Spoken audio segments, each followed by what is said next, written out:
During the years, I have been asked a number of times what kind of exercise I practice at home to keep myself in good shape for the long motorcycle trips. And the honest answer is almost nothing, but even so, in this video, I'm gonna tell you about some key moments that you have to be careful if you want to keep yourself always in good shape. So if you have nothing to do, grab your favorite drink and stay with me.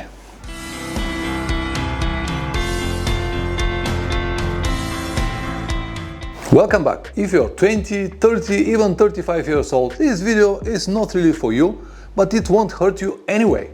But on the other hand, if you're over 40, please listen very carefully, because some of the things that I'm gonna tell you here might save you a lot of problems in the future. Our bodies are not designed to stay still for many hours, except when we sleep, but it's completely different story. So this riding position, it doesn't matter how hard we love it, it is still detrimental for our bodies. It is obvious that we need some kind of exercises to build a specific muscle groups that will help us riding for many hours without any problems.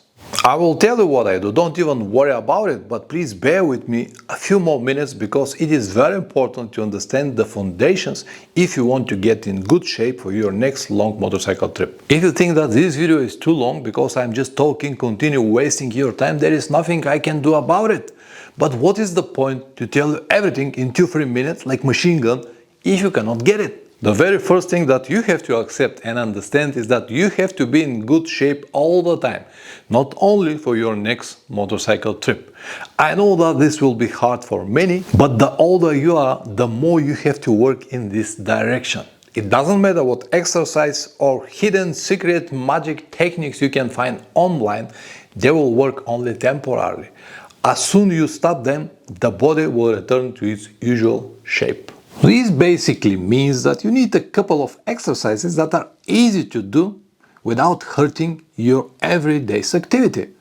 This will ensure that you will stick to them and you will do it all the time. Otherwise, if they are difficult or if they require a specific location, something like fitness or specific things to go and do, it will be always easy for you to skip it when something more important comes into your life. Let's say meet a friend or work or something else. So that's why it's so important for the exercises to be simple and easy to do. One of the first things that will come to the mind to almost everyone when we talk about health is fitness, right?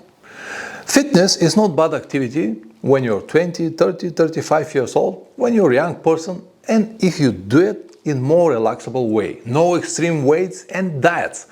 Bodybuilding, in my opinion, is detrimental for your body, but this is topic for another video anyway. So as I said, fitness is not bad if you're a young person, but it is something that I will not recommend to you if you're over 40 years old. Sitting for 8 hours per day in an office or in front of TV, believing that 2 hours per week into the fitness will help you cure all possible problems that you might have and also get in shape for your next motorcycle trip is just not serious.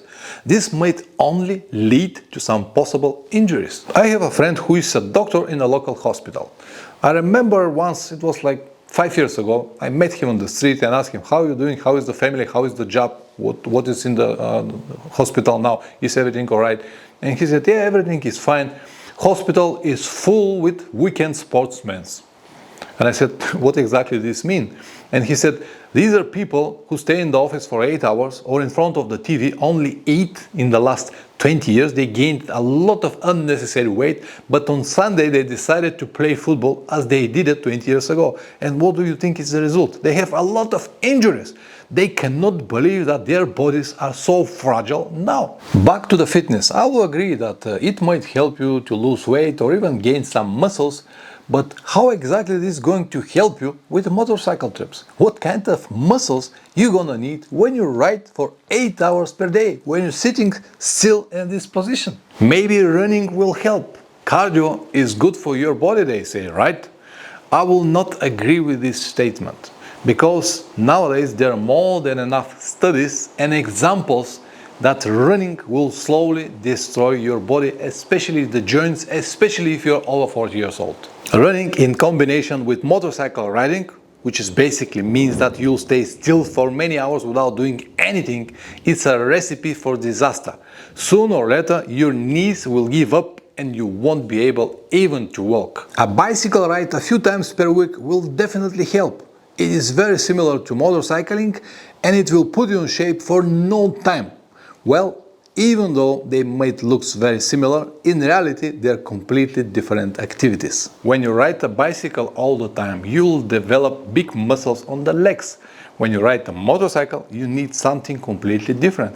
Also, it is not going to help you with the ass pain because the touching points on the bicycle seats and motorcycle seats are completely different. Examples like this I can give you for any other sport, but I hope that you got the idea. So if you want to get in shape for your next trip, ride your motorcycle as much as possible. That simple it is. Okay, Pavlin, I got it. But will motorcycle riding will be enough to get in shape and protect my body from future injuries? Well, unfortunately not. It will help you to ride your motorcycle for many hours and maybe complete all of your trips. I would like to say something else, but this is the reality. It will slowly destroy your body, especially your knees, your back and your skeleton in general. So it is something that it is not going to help you with the health at all. It will slowly destroy it. You talk so long to tell me that motorcycle riding will slowly destroy my body. Is that correct? Unfortunately, yes, my friend. I know that you expect me to tell you something else, but as I said, this is the reality. If you have some friends that practice motocross when they were young, go and ask them now how they feel after they reach 30 or 40 years old. And you'll understand what I mean. Yes, motorcycle riding is not like motocross. Motocross is more like motorcycle riding on steroids, but the symptomatics are more or less the same. Also keep in mind that motocross usually lasts 10-12 years. After that, the guys cannot compete anymore.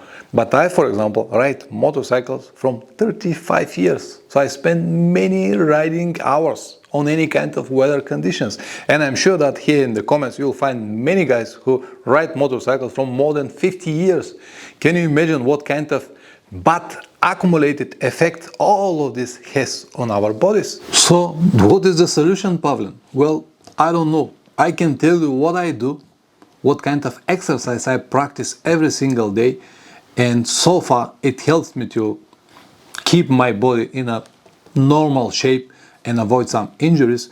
But you always need to keep in mind that what works for me might not work for everyone.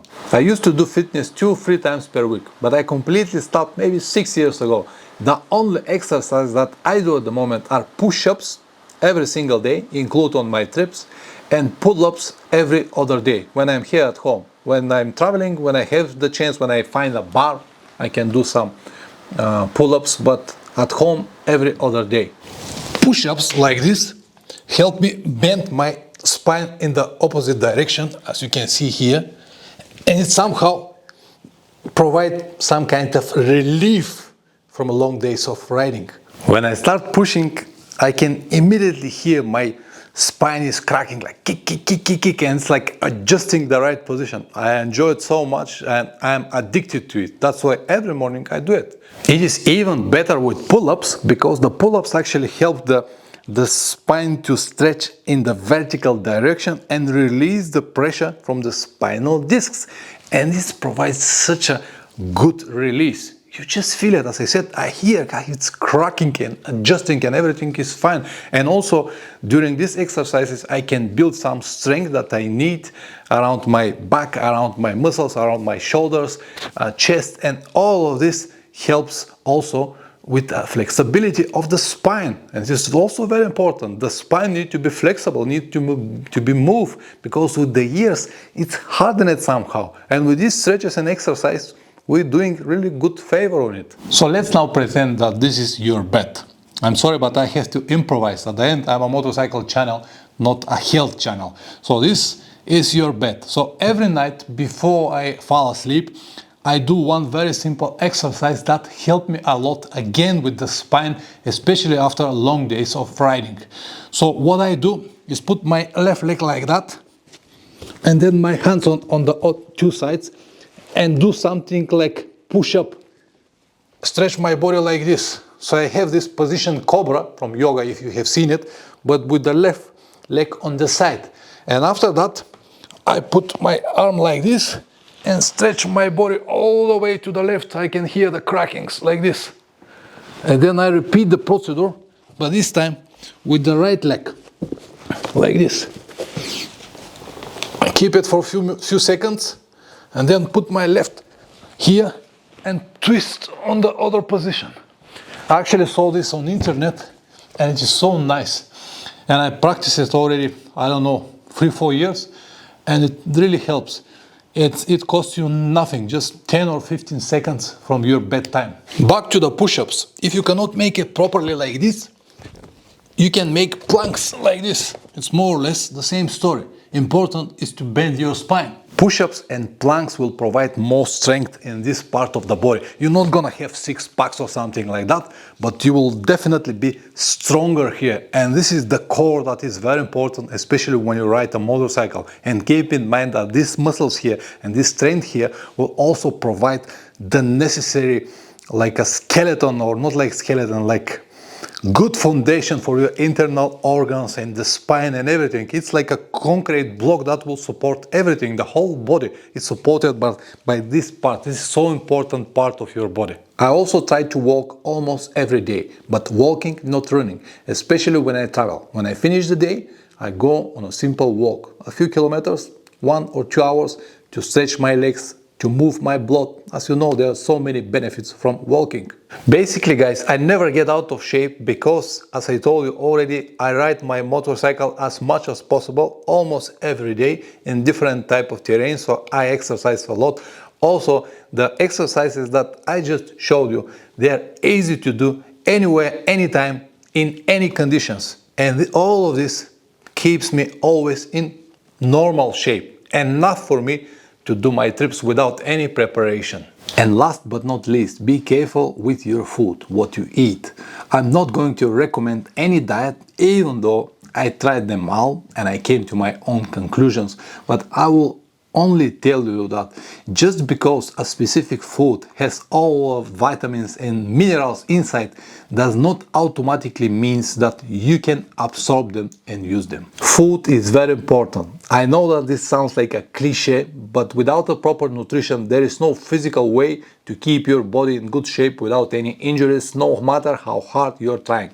I believe in this 80-20 formula, 80% food, 20% exercises. If you have time for reading, I can recommend one very interesting book that completely changed my mind for everything. Exercises, food, health in general, everything. It is written by Dr. Weston Price and the name is Nutrition and Physical Degeneration. I will link it down below from Amazon. So thank you very much for watching this long video, and I hope that it will help you at least one person to improve his health and continue traveling around the world. So press like or dislike, whatever it deserves. If you subscribe, even better. See you in the next one. Ciao.